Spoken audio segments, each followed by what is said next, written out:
Alors bonjour et bienvenue à tous. Bonsoir.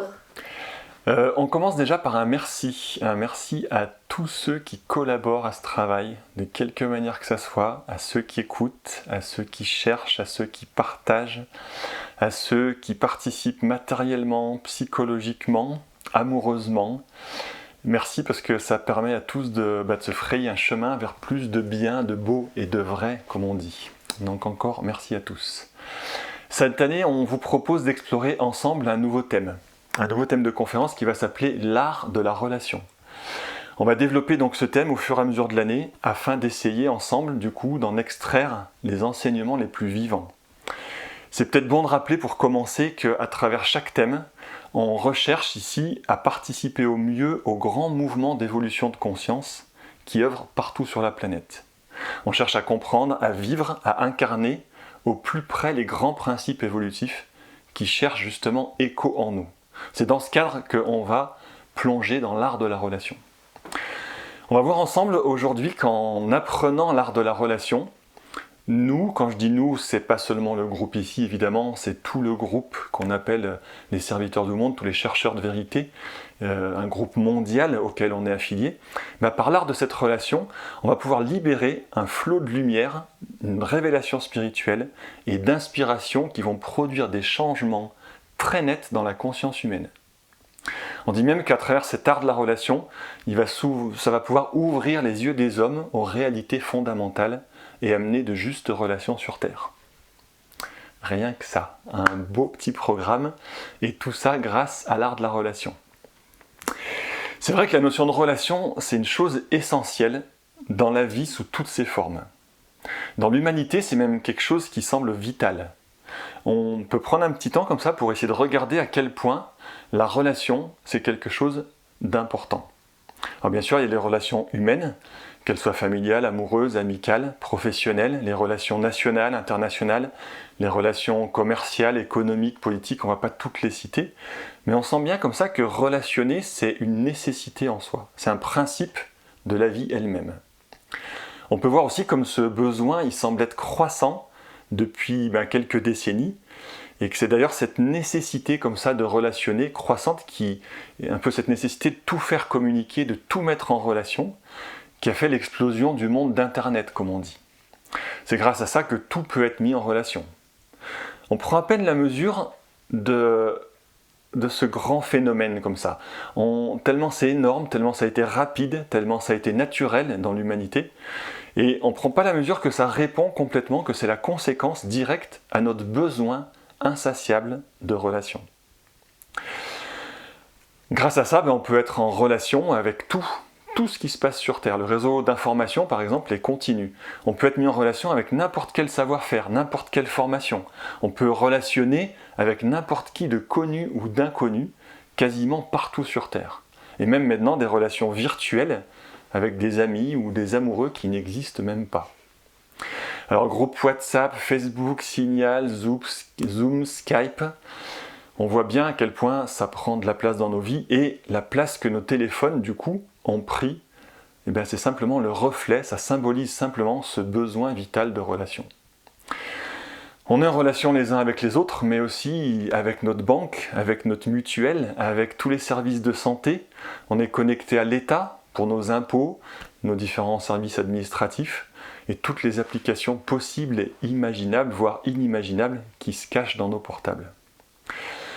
On va même être en relation avec les objets du quotidien, connectés à notre voiture, à notre frigo et à notre maison. Connectés.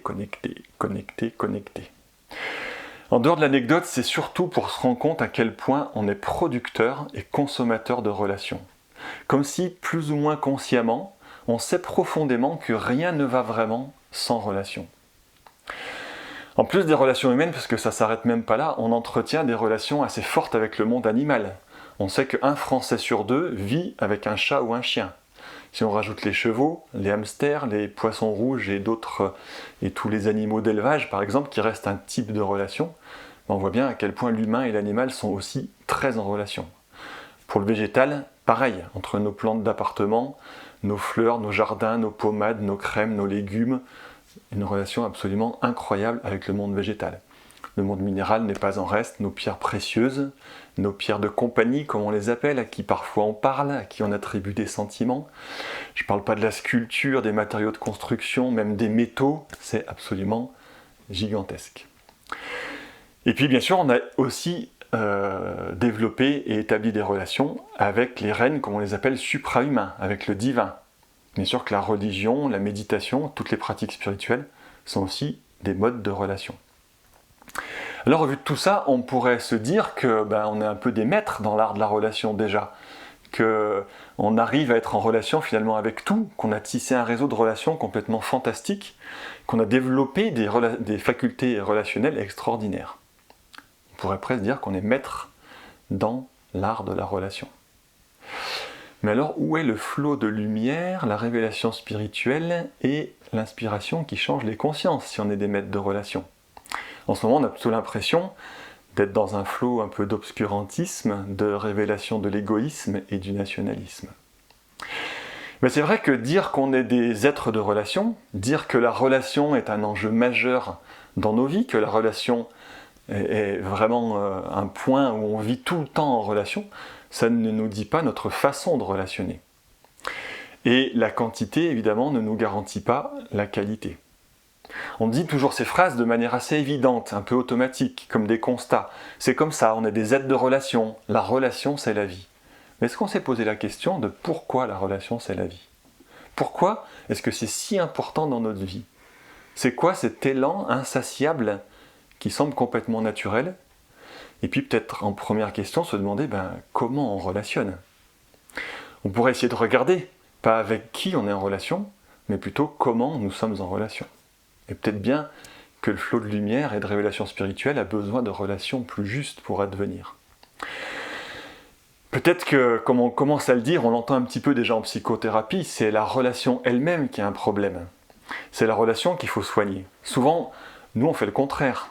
Quand ça va pas, on change de relation, alors qu'il faudrait changer la relation. Si on y regarde de plus près d'ailleurs, tous les problèmes qu'on traverse dans l'humanité, est-ce que ce n'est pas des problèmes qui sont liés à des problèmes de relation ? Les différentes guerres dans le monde, est-ce que ce n'est pas les conséquences simplement de mauvaises relations entre pays ? Toutes les mauvaises relations entre religions, on sait bien à quel point elles ont généré tout un tas de problèmes, un nombre de conflits dans l'humanité absolument énorme.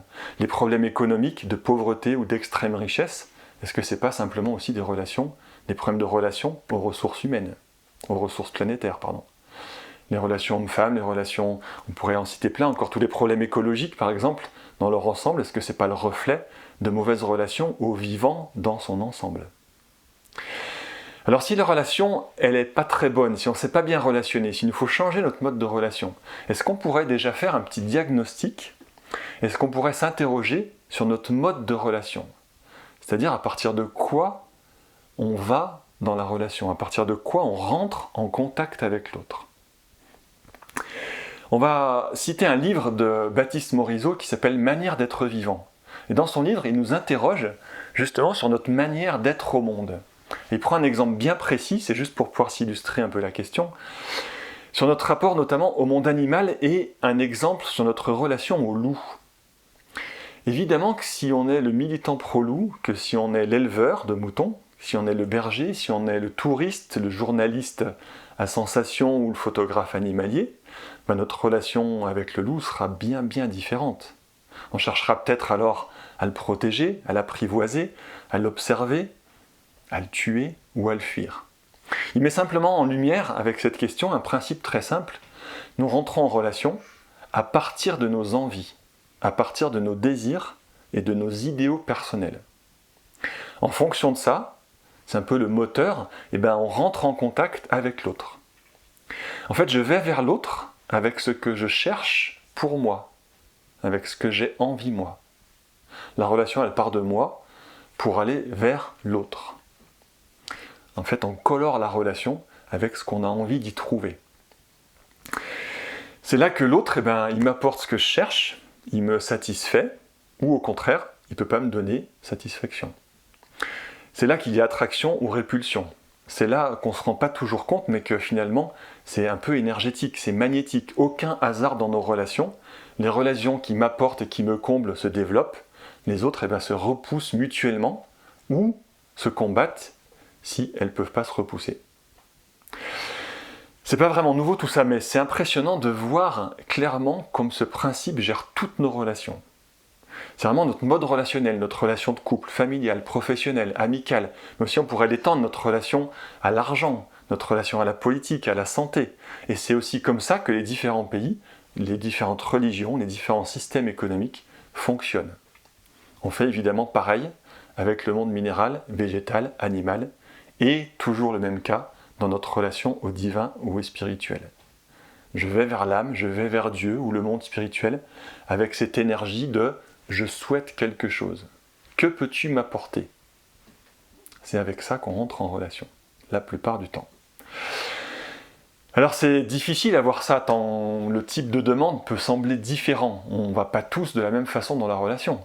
Certains cherchent dans la relation peut-être simplement à se sentir bien, d'autres à être reconnus, à être écoutés, à s'affirmer, à exister. La plupart du temps, ça peut se retrouver là-dedans.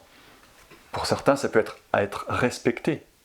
On peut chercher la confiance, on peut chercher à être réconforté, à pouvoir exprimer nos souffrances et nos problèmes. Là aussi, on retrouve très souvent ça dans la relation, très courant. Il y en a qui cherchent le pouvoir, d'autres à être valorisés, à diriger ou à être dirigés. Il y en a qui cherchent à aider, d'autres à être aidés, d'autres qui cherchent à aimer ou à être aimés. Les besoins de chacun sont vraiment assez multiples. Mais simplement, on peut s'interroger de manière lucide sur nous, notre propre façon d'être au monde. Non pas pour en faire évidemment un drame, mais simplement pour y mettre un peu de conscience. On peut essayer d'observer notre demande intérieure. Quand on rentre en relation avec quelqu'un, avec un animal, avec une forêt et bien sûr aussi dans nos méditations, comment va-t-on vers l'autre? Et puis, en regardant ça, on va s'apercevoir que ce mode relationnel, il a bien des conséquences dans nos vies. On peut voir à partir de là combien on emploie des stratégies pour combler nos différents besoins, pour arriver à nos fins simplement. Toute l'intelligence relationnelle qu'on va mettre en œuvre pour nous satisfaire. Ça va du petit clin d'œil, un petit sourire, un rire, une réflexion, un long argumentaire, un silence pesant, des fois un regard menaçant, quelques larmes. On va révéler peut-être une parole qui va relever une parole qui va dans l'autre sens, ou au contraire fustiger une qui dessert nos intérêts. À une échelle plus grande, ça va être peut-être le chantage, la guerre, tous les moyens finalement sont bons pour arriver à nos fins. Alors souvent, inconsciemment, on avance un petit peu nos pièces comme ça dans la relation, stratégiquement, un petit peu comme sur un échiquier. On va avancer nos atouts pour gagner un peu la partie, pour satisfaire nos besoins. Ça peut paraître exagéré quand on le dit comme ça, mais si on y regarde de plus près, bien souvent dans nos relations, ça ressemble un petit peu à une partie d'échec. Alors c'est sûr qu'on ne veut pas tuer l'autre dans notre intention de base, on ne veut pas mettre en échec l'autre. On fait tout, par contre, pour gagner la partie. Le mot stratégie, il est même intéressant, ça signifie gouverner une armée, pousser en avant une armée, étendre ses troupes. Et c'est important de voir que plus ou moins inconsciemment, quand on relationne à partir de ce point-là, c'est comme si on considérait l'autre, et quand je dis l'autre, c'est autant humain, animal, végétal que divin, on considère l'autre comme une extension possible de nous, comme un peu une espèce de territoire à conquérir pour pouvoir retrouver à l'extérieur de nous ce qu'on a envie, pour instaurer notre idéal de vie. C'est impressionnant de voir comment la stratégie fait partie complètement de nos modes de fonctionnement. On s'en rend même pas compte, c'est tellement naturel qu'on le voit presque plus en nous, c'est un automatisme. C'est même dans l'humanité un jeu, on adore ça. Ça fait bien longtemps qu'on s'entraîne et qu'on travaille à la stratégie. Il faut essayer de se représenter ça dans la vie du quotidien. C'est même un jeu, d'ailleurs c'est intéressant de voir que les premiers jeux de stratégie arrivent 2500 ans environ avant Jésus-Christ avec le jeu de Go. C'est un jeu qui est présent dans 75 nations, qui est créé par un empereur chinois, l'empereur Yao, qui a créé ce jeu pour apprendre la discipline de la guerre à son fils. Mais si on regarde autour de nous, tous nos jeux de société sont quasiment tout le temps stratégiques. Maintenant, il y a des nouveautés, mais dans le passé, on prend l'exemple évidemment du Monopoly, 400 millions de jeux vendus, un beau jeu de stratégie pour épanouir nos besoins et nos envies, une belle représentation de ça. Les jeux vidéo aujourd'hui, League of Legends, 750 millions de joueurs, un seul jeu. Partout sur Terre, absolument gigantesque. Dans notre vie quotidienne, c'est un peu comme un jeu, sans s'en rendre compte, on avance nos atouts, encore une fois sans l'intention de tuer, mais que ce soit simplement pour être aimé ou que ce soit pour envahir le Groenland, le principe, il est exactement le même. On joue à des relations stratégiques de moi à un autre moi, de polarité à polarité. Ça fait un peu brut de balancer ça comme ça, mais c'est souvent le cas que ça fonctionne dans ces conditions-là. Bien sûr, ce qu'il en résulte, les conséquences de ça, le plus souvent, c'est le renforcement du besoin de chacun, du besoin de chaque partie, soit par la satisfaction de ce besoin, soit par la frustration. Quand c'est la satisfaction étant toujours temporaire, ça ne fait qu'augmenter nos insatiables besoins, nos insatiables désirs.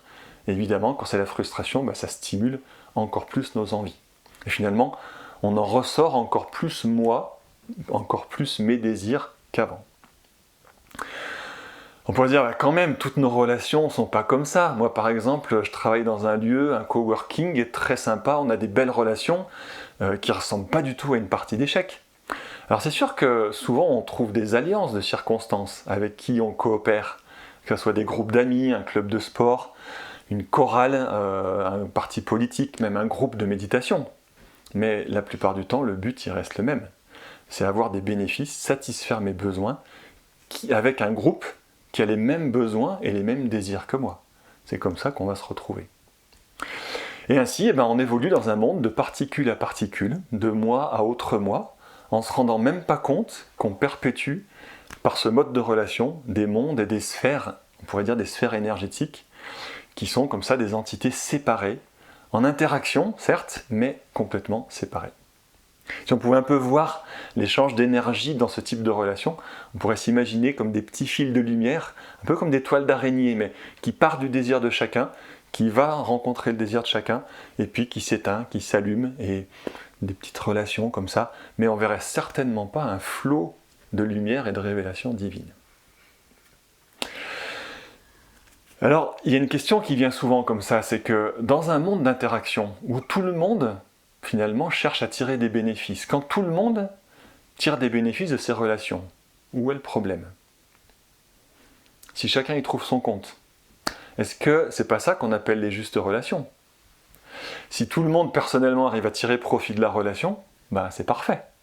Et on est face là à un très gros mirage, comme on dit.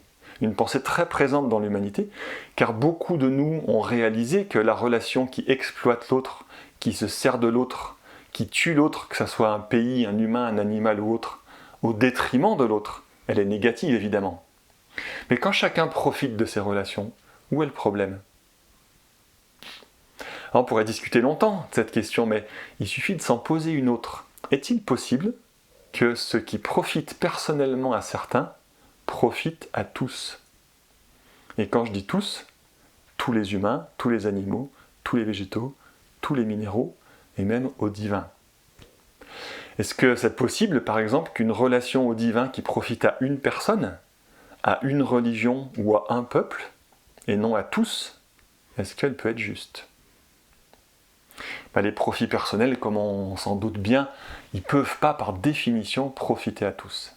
Les justes relations de particule à particule ne peuvent jamais être globalement justes. Il y aura toujours une injustice à une échelle ou à une autre.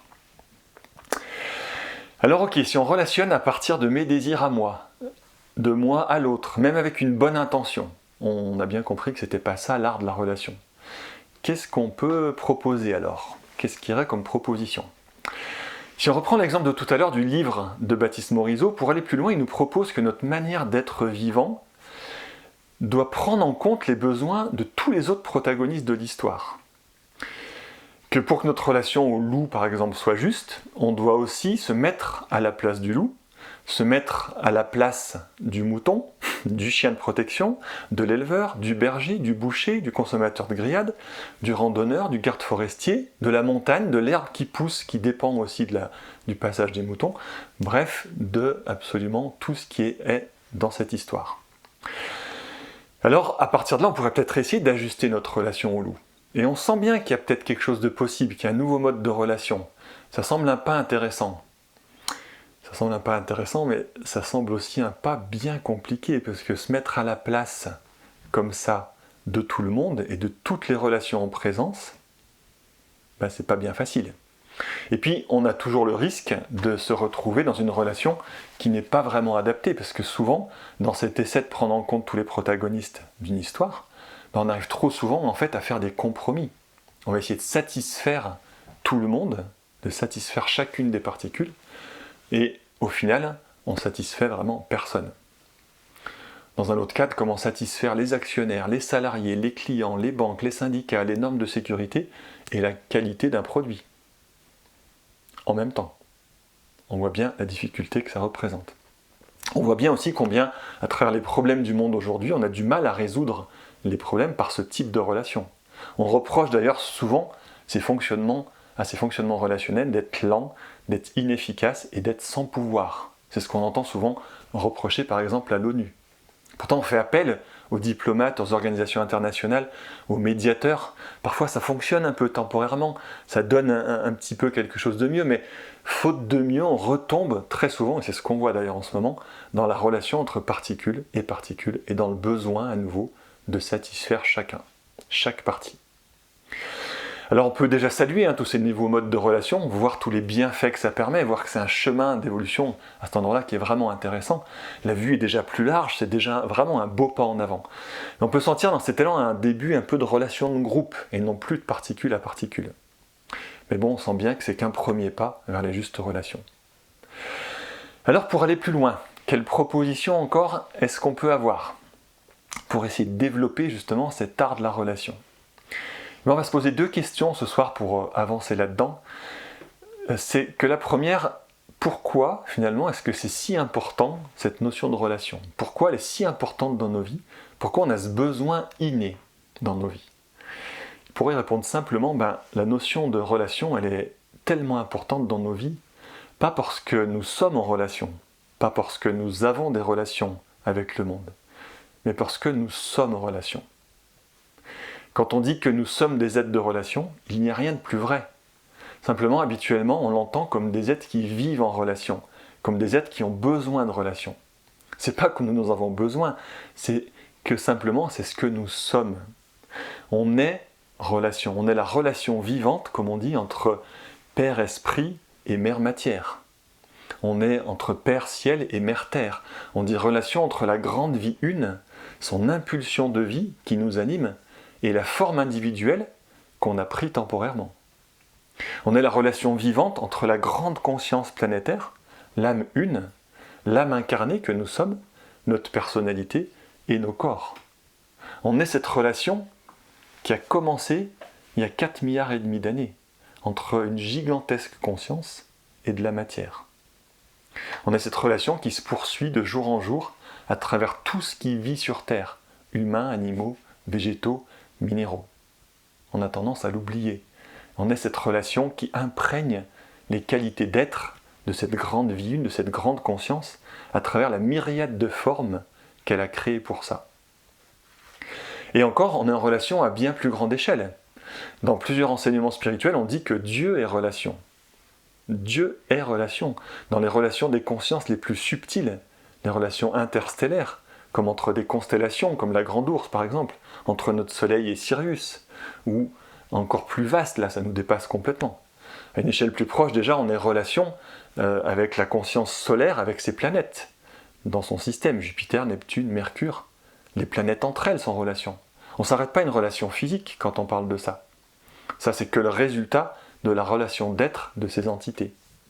Tout comme pour nous, la conscience de la Terre est en relation avec les groupes de conscience les plus élevés sur Terre, comme celui qu'on nomme par exemple Shambhala, dont le Bouddha est une représentation, et en relation aussi avec les maîtres de sagesse, dont le Christ est une représentation, qui est lui-même relation avec tous les initiés, tous les disciples, les aspirants et tous les états de conscience de l'humanité, jusqu'aux consciences végétales, animales, minérales.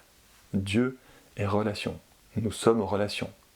Un peu, on pourrait se représenter comme une gigantesque respiration de conscience et de vie à travers toute forme.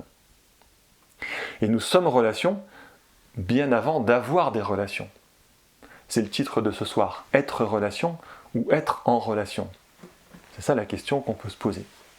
Et puis pas oublier que nous sommes relation en cours, comme je disais tout à l'heure, et que bien sûr, toutes les formes de vie ne sont pas au même stade d'avancement dans cette gigantesque relation. Toutes ne travaillent pas au même stade de la relation. Et pourtant, toutes sont cette relation. Certaines sont plus ou moins avancées, bien sûr. Quand on voit la relation entre les qualités divines et formes, il y en a qui sont plus ou moins en train de se rencontrer. Entre un maître de sagesse et un homme de Cro-Magnon, on comprend facilement que le stade de rencontre n'est pas le même. Entre une algue unicellulaire et un vieil arbre de la canopée amazonienne, entre un bout de calcaire chez nous près de la rivière et un diamant, on voit évidemment que ce n'est pas le même stade d'avancement. Pourtant, encore une fois, tous sont animés par la même relation. C'est notre point commun, c'est notre nature commune, c'est ce qu'on est. Voilà pourquoi c'est si important que ça. Parce que nous sommes tous une relation vivante, un mouvement, un élan de vie. C'est ça qu'on est. Et c'est ça qu'on peut ressentir. La relation, c'est une énergie puissante. C'est une des énergies intrinsèques à la vie même. C'est cette énergie qui fait rencontrer toutes ces polarités, qui fait pousser toutes ces polarités les unes vers les autres, qui va les malaxer, les relier, les imprégner, les informer pour transcender toute la matière, partout, dans les moindres recoins d'obscurité, dans ces moindres recoins les plus denses. Et nous sommes en relation jusqu'à ce que partout, la polarité qualité divine se révèle dans la polarité forme, jusqu'à une véritable union. Et notre vie, à chacun d'entre nous, est porteuse de cet élan de rencontre, porteuse de cette relation, comme un peu un grand courant électrique, un grand courant magnétique qui cherche, qui pousse la relation partout. C'est ce courant magnétique qui régit et dirige toutes les relations pour les ajuster au mieux des possibles d'évolution de conscience. C'est pour ça que de relation en relation, la conscience émerge, se révèle petit à petit dans l'espace-temps de plus en plus clairement. C'est pour ça que nous sommes des êtres relationnels, car on répond plus ou moins inconsciemment à cette pulsion de vie qui est relation. C'est pour ça qu'on est poussé vers les rencontres de toutes sortes durant toute notre vie, et que tous les règnes vivent en relation. D'ailleurs, on le sait bien, sans relation, la vie se cristallise, s'étiole, s'éteint petit à petit. C'est ça qu'il faut réaliser que nous sommes. Si on est relation, si nous sommes justement cette gigantesque relation, cette énergie de rencontre entre qualité divine et forme, si on est cette relation qu'on pourrait redéfinir en étant les qualités de l'être planétaire avec toutes ses parties, toutes ses projections, il serait peut-être grand temps que ça devienne conscient. Il serait peut-être grand temps que ça devienne choisi en nous, un grand oui à cette relation. Qu'est-ce que ça veut dire de dire oui à cette grande relation? Ça veut dire que c'est à nous de nous laisser guider magnétiquement là où elle se vit, cette relation, là où cette rencontre a lieu. On n'est évidemment pas seul. Il existe partout sur Terre des grands groupes qui œuvrent à rejoindre et à vivre ces qualités d'être.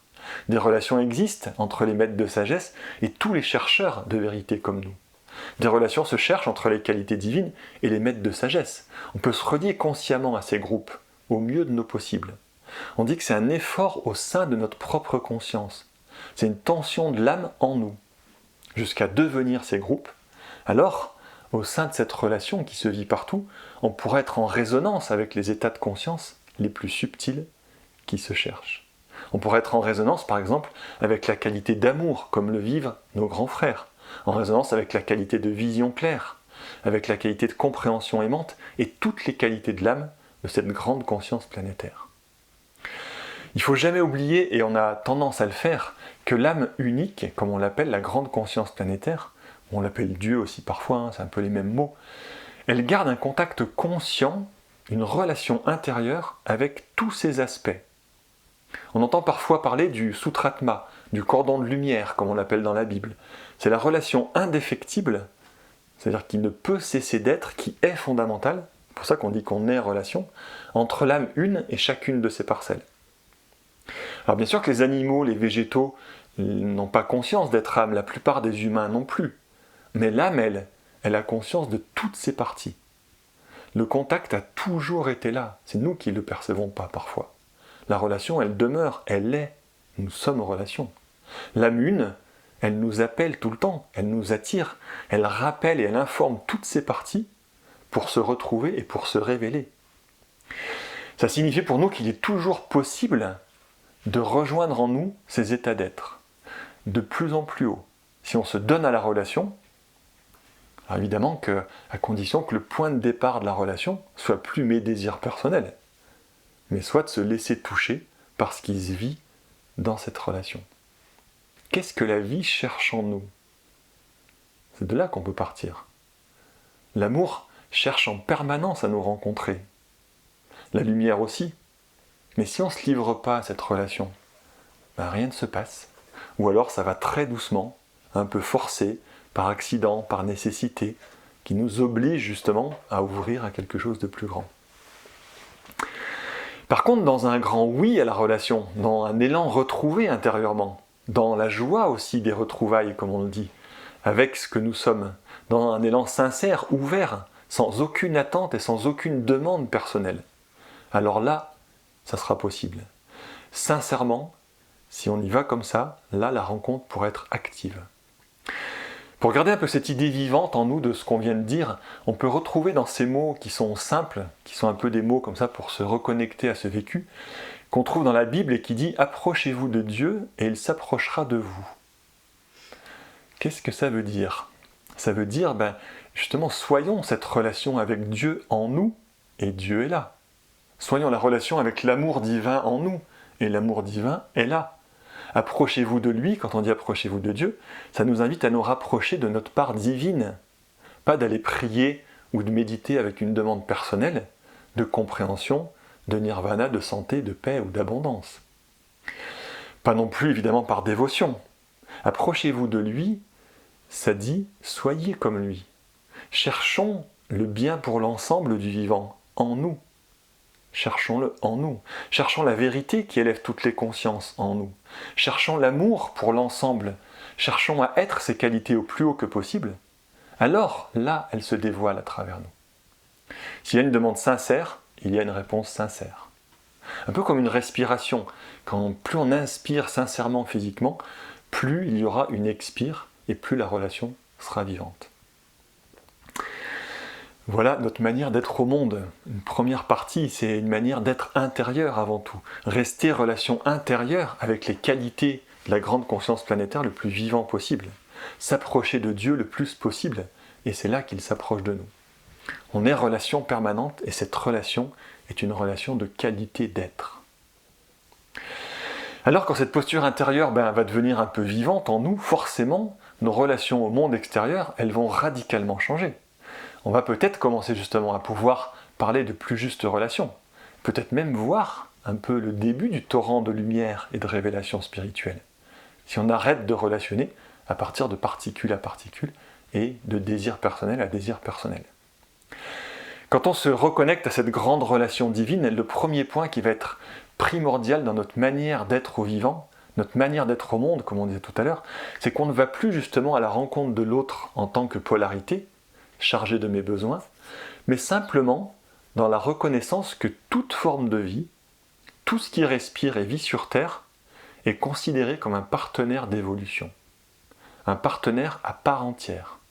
Tout est vu simplement comme de l'esprit animant de la matière, comme des qualités en cours de révélation dans une forme. Ça va faire des grands changements en perspective. C'est ce qu'on pourrait appeler pour nous la relation de cœur, plutôt que celle du plexus, qui est celle qui vient des désirs personnels. On va pouvoir alors rentrer en relation et s'approcher de l'autre, justement plus comme un autre, mais comme un semblable. Le mot est vraiment important. On va plus avancer en se demandant « Qu'est-ce que tu peux m'apporter, toi ? Est-ce que tu m'intéresses ou pas ?» Mais plutôt « Quelle partie es-tu, toi, de la grande relation ?» On va voir l'autre comme un semblable, un partenaire d'évolution. Il va nous falloir expérimenter ça, faire le test dans notre vie quotidienne, dans cette manière d'être au monde. C'est assez étonnant au début, on ne sait pas trop faire.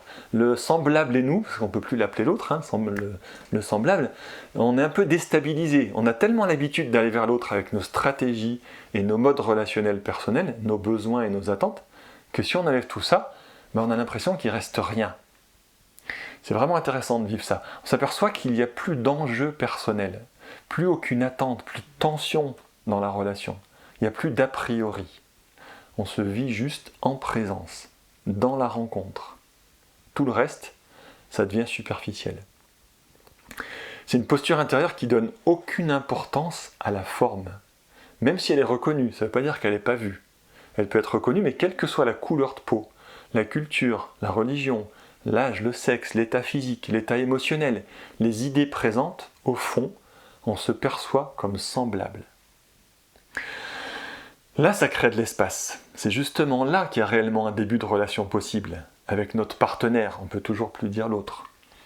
On l'appelle des fois partenaire de longue date. C'est toutes les âmes avec qui nous cheminons depuis toujours. Ça, c'est vraiment le premier pas essentiel à l'art de la relation. Alors bien sûr que c'est qu'un début, on ne peut pas en rester là, on ne va pas se regarder dans le blanc des yeux. Partenaire de longue date. Bon, ben, ça évidemment c'est la posture de départ. Mais par contre, à partir de cette posture, et comme on va percevoir l'autre, eh ben, qu'est-ce qui va pouvoir se passer dans la relation quand on part de là? Si on part pas de là, de toute façon, c'est impossible. Mais si on part de là, ben, dans cette relation, il va pouvoir se vivre totalement autre chose. C'est que toutes, du coup, nos relations, ce qu'on appelle les relations extérieures, nos relations du quotidien, vont pouvoir devenir une opportunité pour manifester justement les qualités intérieures. Ces relations extérieures vont nous permettre de mettre en relation des états d'être intérieurs avec la vie quotidienne. On va pouvoir réinvestir toutes les relations formelles à partir des relations qu'on a appelées divines. Ça va être de chercher à satisfaire les besoins de l'âme plutôt que satisfaire les besoins individuels.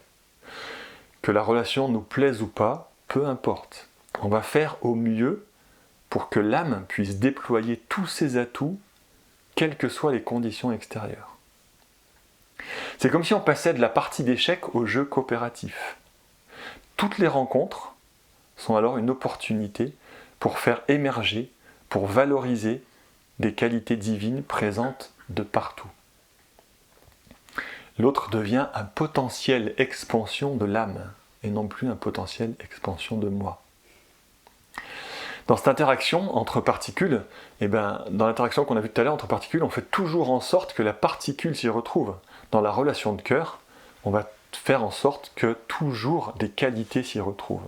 C'est pas nous qui allons y retrouver dans les qualités, c'est les qualités qui vont s'y retrouver à travers nous.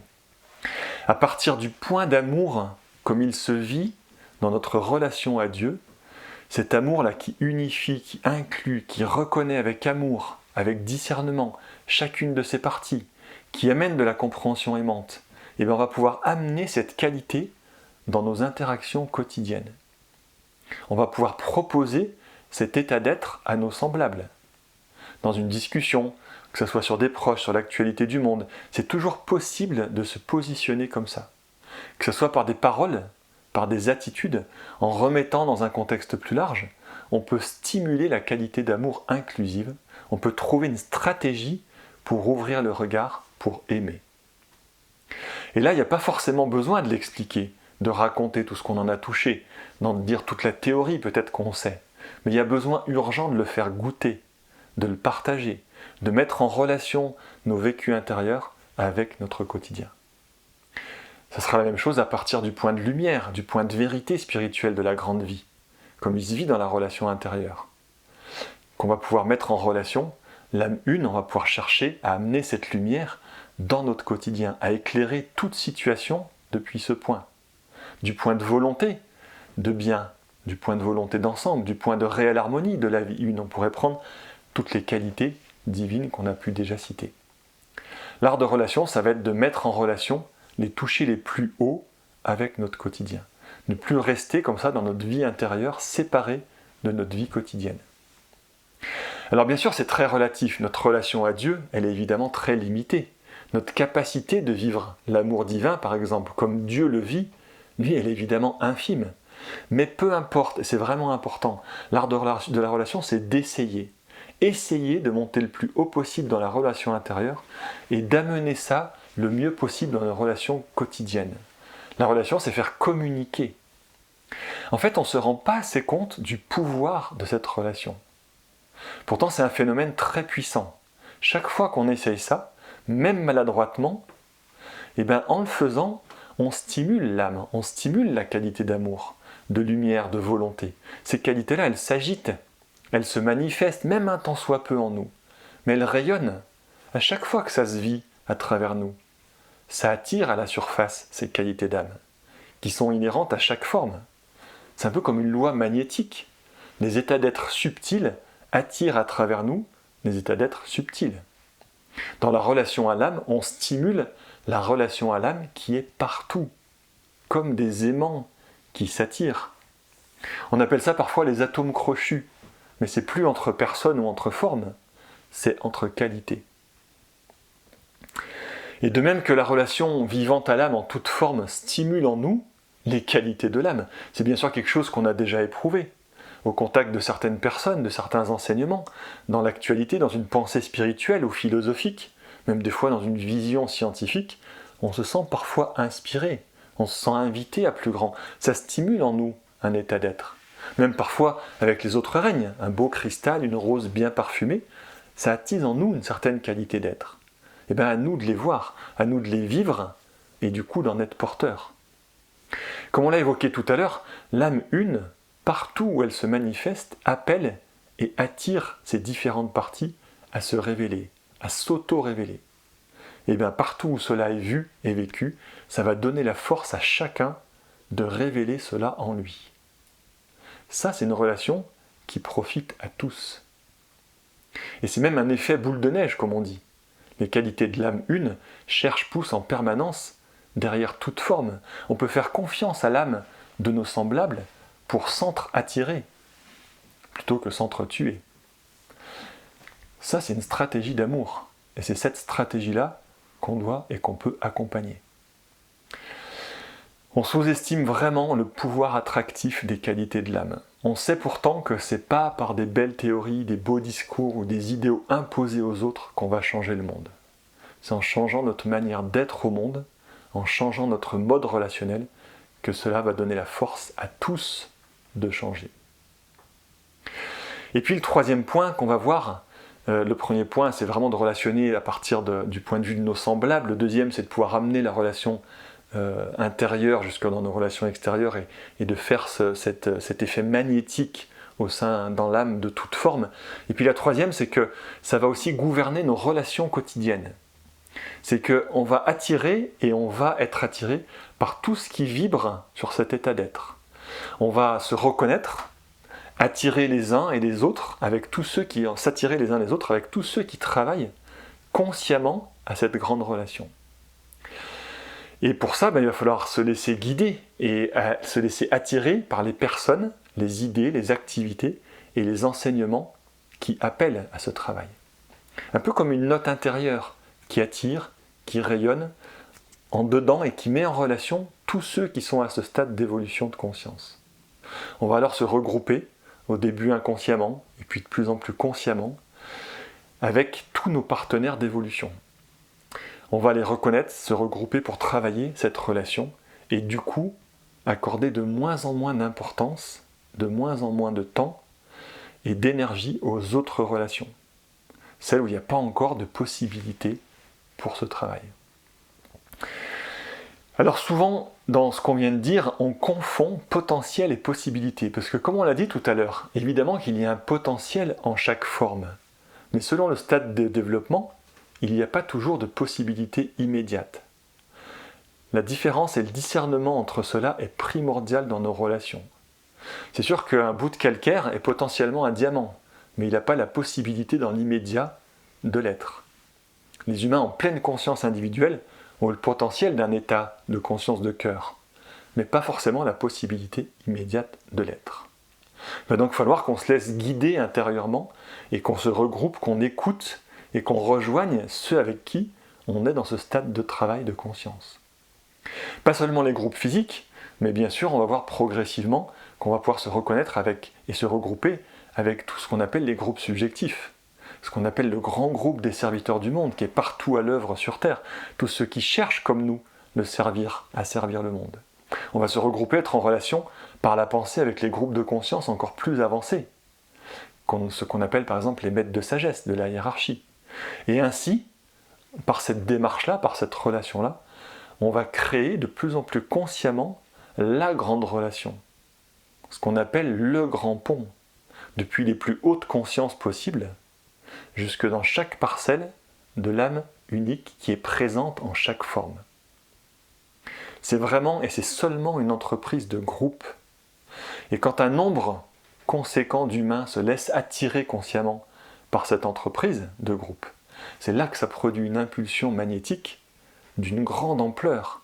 C'est là que les déluges de lumière et de révélations spirituelles peuvent être révélés sur Terre. Et ce qu'on ne se rend pas compte, c'est ce qui se passe déjà sur Terre. C'est ce qui se passe dans l'humanité. Petit à petit, ce qui fait évoluer l'humanité, ce sont des grands courants d'évolution de conscience qui atteignent la conscience de l'humanité. Alors on ne s'en rend pas toujours compte tout de suite, mais c'est ça la réalité. C'est comme ça que les consciences évoluent. C'est donc à cette relation que nous, on doit participer, tous ensemble. Et c'est notre rôle en tant qu'humain, c'est même la fonction de l'humanité que d'être relation. Qu'on soit vraiment le trait d'union entre divin et matière. En tant qu'âme, c'est là qu'on est attendu. C'est pour ça que la notion de relation est primordiale dans nos vies et qu'on ressent cet appel intérieurement. On dit pour l'instant qu'il y a des problèmes de relation parce qu'il y a une faille entre les consciences élevées de l'humanité et les consciences les plus élevées du plan divin, qu'on pourrait dire. Il y a un manque de relation. Alors nous, en tant que groupe, en nous approchant de Dieu, comme on l'a dit tout à l'heure, on peut devenir ce pont et être cette relation. C'est à nous de relier le divin à l'humain, à nous d'être un exemple même vivant de la relation divin-humain. C'est là qu'on pourrait être, quand on parlait d'Internet en début de conférence, c'est là qu'on est appelé à être des véritables livebox, connectés, en live, en vie, dans le mouvement, en émettant dans le monde par le Wi-Fi. C'est là qu'on va devenir tous ensemble une véritable bande passante. C'est un autre nom pour dire groupe de méditants. On va devenir une bande passante. C'est là qu'il va falloir s'attendre, pour le coup, à de grands changements, autant pour les humains entre eux, avec les différents règnes, avec les animaux, les végétaux, les minéraux, et même jusqu'à nos objets du quotidien, nos voitures, nos maisons, comme on a dit, qui sont connectés. Quand on sera connecté à partir du bon endroit, on pourra être bien surpris des grands changements qui vont advenir dans l'humanité. En changeant de manière d'être au monde, le monde va évidemment changer. Alors pour terminer, on pourrait retenir qu'on peut apprendre à être relation, à participer activement et consciemment à cette grande rencontre entre esprit et matière, entre qualité de conscience et tous les états de conscience sur Terre. Se rappeler que l'amour se cherche partout à travers nous, que la lumière aussi, que le bien commun aussi. C'est là, à portée de main, c'est ça qui se cherche. L'art de la relation, il est présent et actif en toute vie. Pour la suite, dans les prochaines conférences, on ira voir plus en détail en quoi cela nous implique pour participer consciemment à cette grande relation terrestre et devenir pour le coup des bandes passantes à haut débit. On vous donne rendez-vous au printemps pour la suite.